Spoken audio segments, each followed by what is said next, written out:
Hello, everybody. Welcome back. Ah, um, I woke up this morning realizing what I wanted to talk about today, and got a pretty special thing going on. I don't really get into detail about this part of my life. It's just a part of who I am and what I'm about. But this is a very special time of the year for me because tomorrow, May 28th, is my sobriety birthday. And I'm not really sure when this is going to air, but as of right now, tomorrow is May 28th. And that is my very special day. And tomorrow is really, really special. And it blows me away to even say this. But tomorrow, I'm going to be celebrating 40 years of continuous sobriety. And I remember when 40 days seemed like an impossibility. It's funny for those who are in recovery. It's like no matter how much time you get, you still remember what it was like at the beginning. And I remember how scared I was and how I felt like my entire world had been turned upside down, which it had, but really it had gone from being upside down to being turned right side up. But it just felt so bizarre and so weird. Wow, that was a good way to put it. I like that. And, I remember one of my first meetings, someone got a 90-day chip at a 12-step meeting. And I remember thinking, whoa, that's 3 months in a row? Wow, I just don't know how I would do that. And now here I am 40 years later. This is an amazing journey.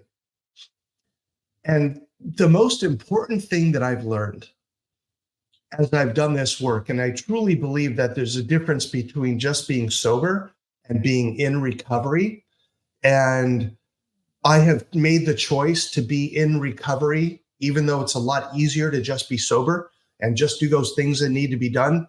Being in recovery is a lot more difficult. It's about taking responsibility. It's about changing old patterns and old ways of thinking and modeling my behavior and thought processes after those who role model what it is that I want to become and who I want to become.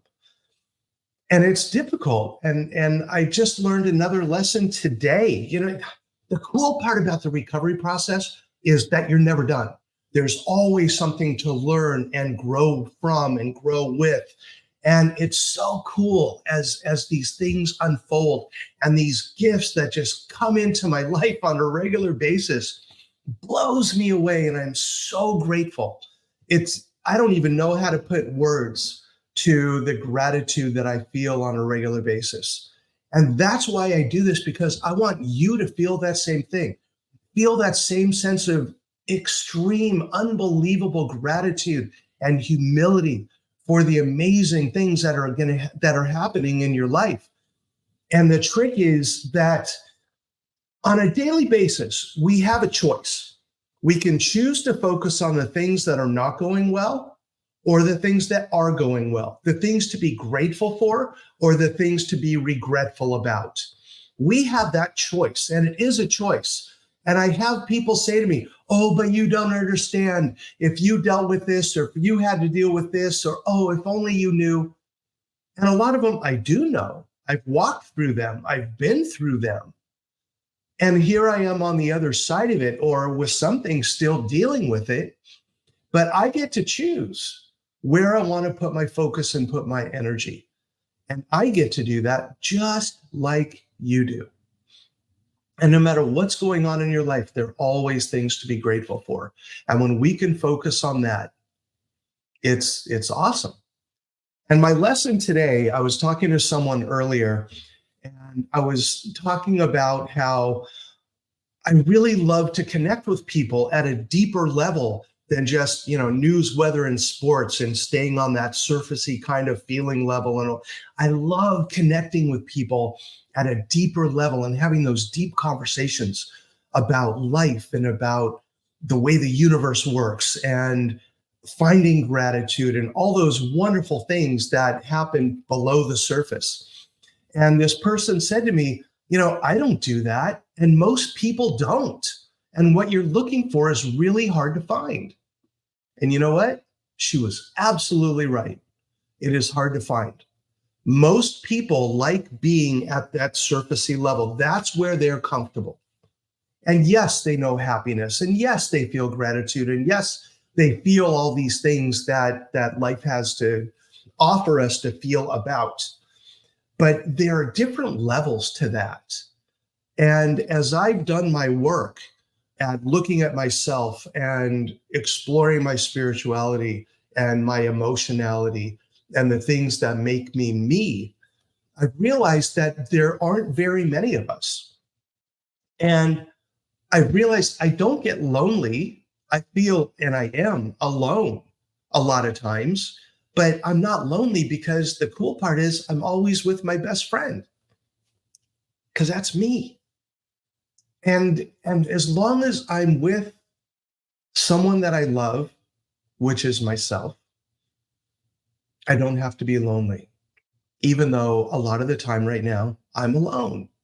It's okay. But when I do find those people to connect with, wow, it is just amazing. And I am so grateful that I have these people in my life, people like Vanessa, who you met, and Mindy, and Daniel, and Sandy. I mean, there's so many people in my life. Oh my God. And Linda, there's so many people in my life that when we connect and when we talk, it's like a warm hug from the universe when I get to talk to these people. And when I talk to them about I'm feeling sad today, they're not, oh, don't be sad, which is the typical response for a lot of people.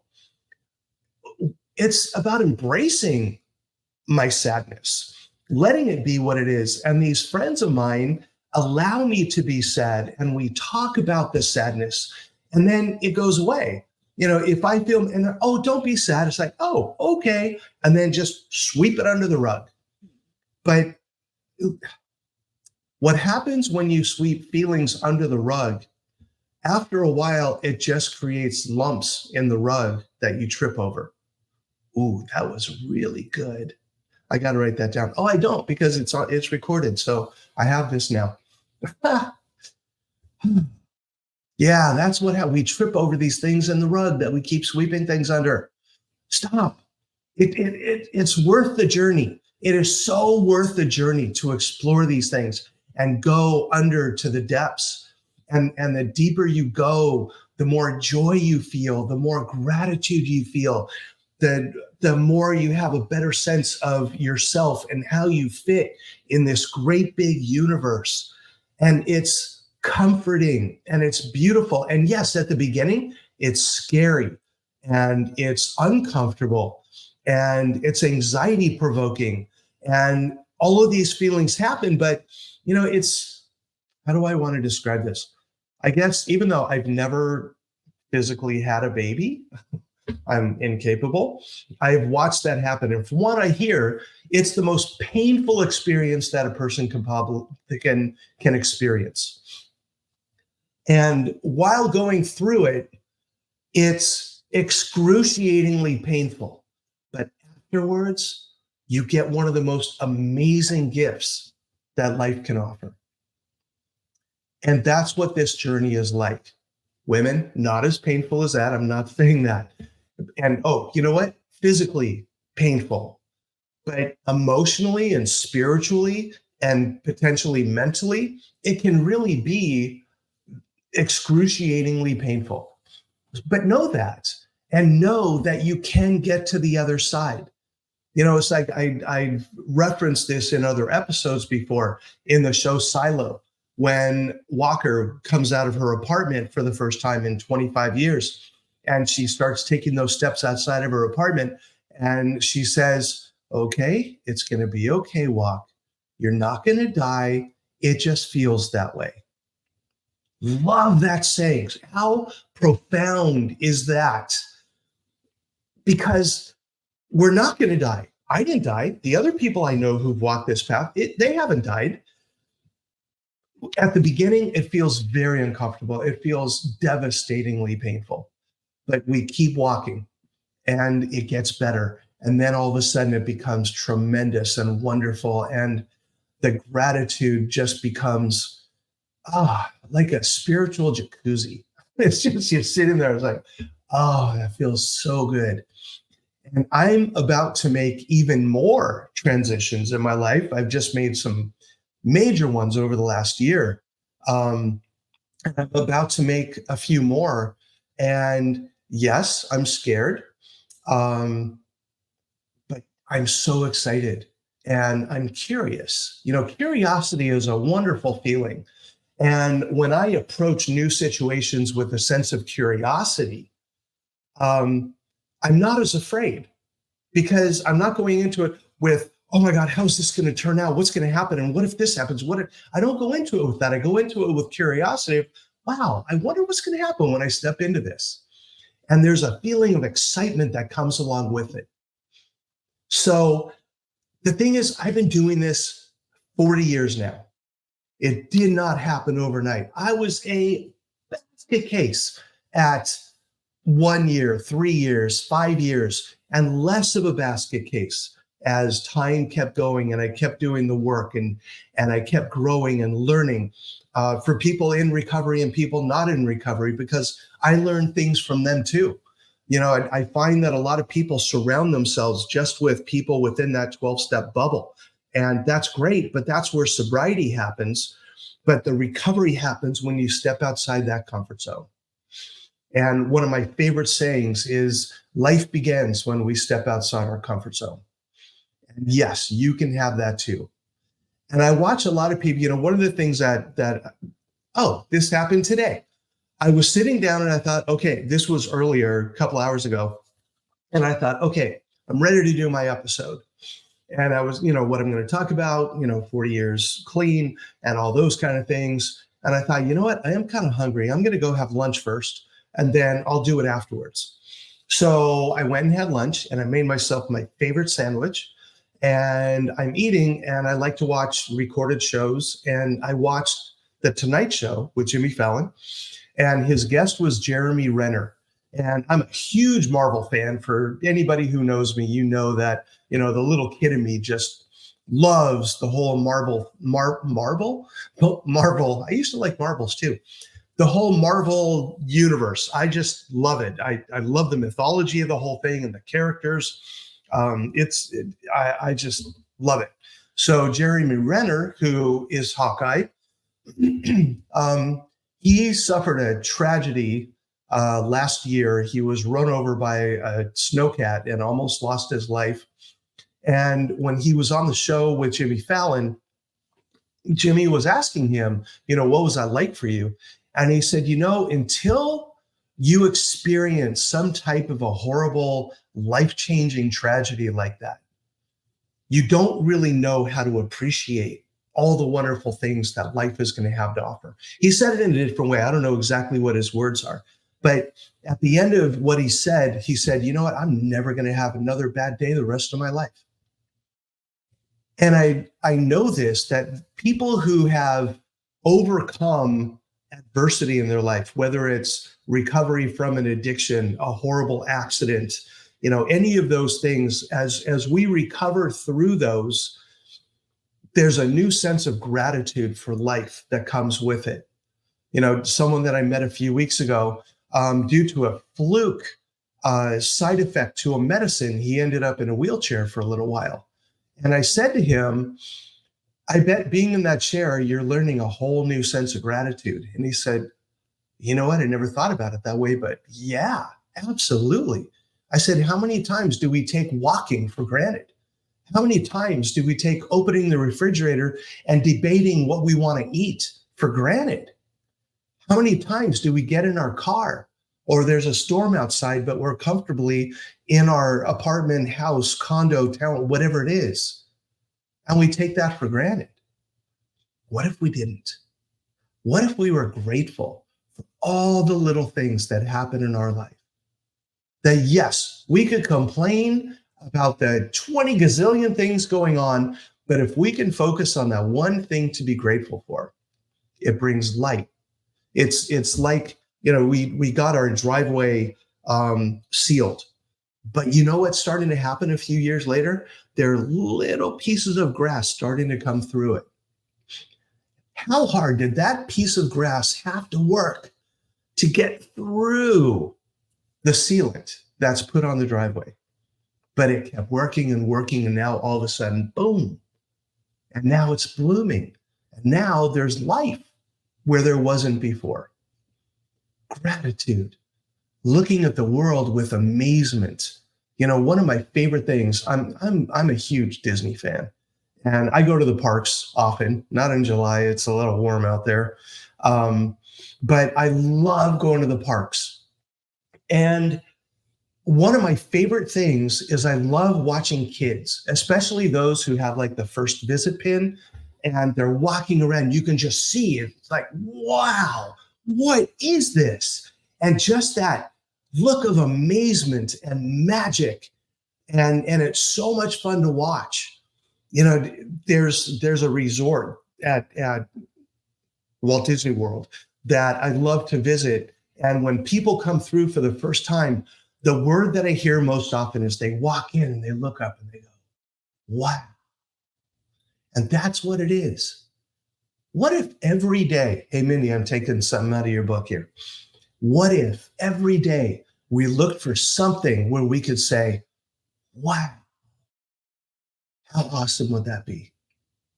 So yeah, you have the choice to make your life as wonderful and magical as you want it to be. And yes, are there always going to be situations going on that are difficult to traverse? Yes. Are there always going to be things that you can complain about or that have happened to you or that still kind of have some kind of a hold on you? Yes. But little by little, we learn to let go. Little by little, we learn that we can be victim, we can be victor. I can sit in the fact that I'm an addict and I have ADHD, I have an anxiety disorder, and look at my life and say, God, look at all the failures I've had. Look at all the things that have gone wrong. Or I can look at everything that's gone right and all the things that I have going on that are amazing, all the lives that I've touched. If even one person watches this and gets something out of this or listens to it, if you're in the podcast world, if even one person is impacted in a positive way, it was worth my time doing this. It was worth the years that I spent learning and growing and running and walking and falling and getting up. Because that's the important part. It's not about how many times you fall down. It's about how many times you get back up. That's one of my favorite parts of the Captain Marvel movie, is that the supreme intelligence wants to tell her, look at how you've been a failure your whole life. Look how many times you've gotten knocked down. But what she did is she realized how many times she's gotten back up. And that's when she came into her power. Yes, because we keep getting up. Keep getting up. No matter how many times life wants to knock you down, you keep getting up. And there are going to be more things I'm going to share in the future about what I'm dealing with right now, because if I laid it all out there, you'd be like, whoa, dude, that's a lot of stuff. And yeah, it is. But I look at that other side and I look at some of these challenges with curiosity. It's like, it's going to be kind of cool how this is going to turn out. I'm really looking forward to it. And every single time, 100% of the time, when an obstacle has showed itself, I don't sit there and go, oh my God, an obstacle. No, I say, ooh, obstacle. Okay, what do I need to do? And I look at all facets of it and all parts of it. And then I start looking for solutions. 100% of the time, there is a solution. So I can wallow in the obstacle and wallow in the issue, or I can look for the solutions and work towards those. And 100% of the time, it works out. And sometimes it doesn't work out like I thought it would, but usually something better happens. So this journey that we're on called life, you get to decide how you want to walk that path. And yes, choosing the road less traveled can be more difficult, but oh, so much more rewarding. I am very grateful to be on this path and that I chose this path. And here I am, tomorrow, 40 years without a drink or a drug. Okay, you know what I was doing 40 years ago today, since this is the day before? Okay, I'll share this one with you because I sent it. It's pretty funny. Very cool in some ways, but okay, tell me what you think. So on May 16th, 1984, I did my last line of cocaine, smoked my last joint, and I was suicidal that night. I'm sitting in my bedroom with a knife in my hand, debating which wrist to slice open. I thought, I'm tired of this. I'm tired of getting thrown out of schools and fired from it. I got fired from a job delivering pizza. I mean, my life was pretty bad. I was down to 134 pounds, and I just wanted to die, and I didn't know how to do it. And I reached out for help. It was the most courageous thing I've ever done in my life. I called a hotline, talked to the woman there for about an hour and a half, and I truly believe that she saved my life. So if anyone knows who is working the Be Sober hotline on May 16th, 1984 at 1 o'clock in the morning, please let me know. I would love to find this person because she saved my life. And I would love to give her a great big hug and tell her how much I could just see her sitting in that office. No one had called for a couple hours. She's thinking, oh God, I spend my time doing this. I could be sleeping right now. I have school to study for, work to do. I have all this stuff going on. Why am I spending my time working this hotline? And the phone rings. She's like, oh, finally a call. And she says, Be Sober hotline. And it's me saying, yeah, I think I have a drug problem. Who knows what she was thinking 5 minutes before I called. And there she was. And she saved my life. I am here because of her. So if anyone knows how to find her, if you've heard of the Be Sober hotline and you were there, please let me know. I would love to find her. So anyway, that was the last time I did any sort of mind-altering substance except alcohol. A few days later, I thought, you know what? I don't think I'm an alcoholic. I mean, yeah, I'm a drug addict, but I'm not an alcoholic. I'm going to prove it. And I had a couple beers and I put it down. I was like, see, I am not an alcoholic. So my parents said, we're going to go to Vegas for Memorial Day weekend, which was the 26th, 27th, 28th of that year. And so we went to Vegas and we went with some cousins of ours and we gambled and we went to shows and we had a really good time.